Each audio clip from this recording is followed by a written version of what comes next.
very little more for me to say other than thank you. I want to thank Peter, first of all, for all his hard work behind the scenes, and also for his brilliant presentation skills. I don't know about you, but I think Peter's got a great career ahead of him in television. If you go down that route. I'd also like to thank the Royal Institution for being our hosts today. As I'm sure you all know, in this building there have been, over many years, many great discoveries. And I'm sure you'll agree that with me today, we've had another 3 great discoveries. We discovered, in John, and in Victoria, and in Kerrith, probably the best future Chancellor of the Exchequer, Prime Minister, and Education Secretary that this country could have. And one thing that isn't really a discovery, one thing that should be obvious, is the importance of debating in our schools. But in a way we have to rediscover how important it is, because there are so many competing sources of attention for teachers and for heads. So many things that they have to look to when they're running their schools. But let's just pause for a second and applaud those people who have reminded heads, reminded teachers, and most of all, reminded decision makers like us how important debating is. Because debating, speeches, change the world. If we look back over the last 200 years, the hinge moments of history have all mattered because of speeches.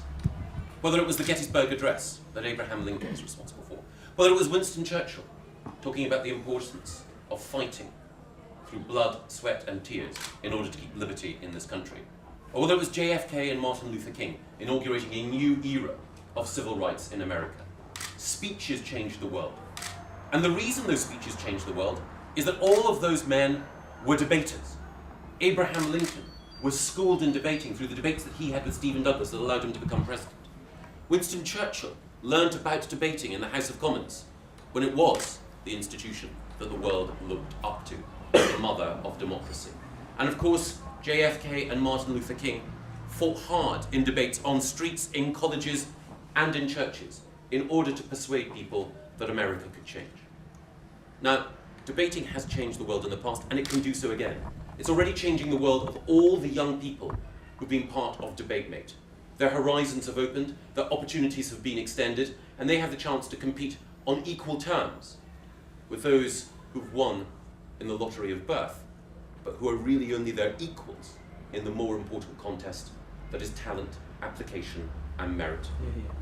So there's one thing, one final thing that I want to put forward, which I'm sure there can be no debate about, that doesn't need any argument.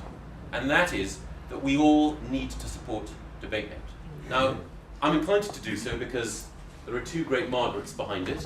As far as I'm concerned, any organisation that is led by a fantastic woman called Margaret is one that's worth supporting. But more important than that, you've had a chance to see what DebateMate can do, if only the support that it has at the moment is extended. So the one thing that I want you all to do before you leave today is to take out this leaflet, this gift aid declaration, make sure that you sign it, make sure that you put a figure at the bottom that is the sort of figure that if by accident this leaflet were to find its way onto my desk, I'd feel proud of you for having filled in. And then I want to see those gift aid declarations, because if by some mischance I'm ever in government or ever have the chance to be anywhere near government, I want to look at those gifted declarations and I want to feel ashamed that the government isn't doing just as much to support DebateMate as you all are. So thank you all very much. Thank you.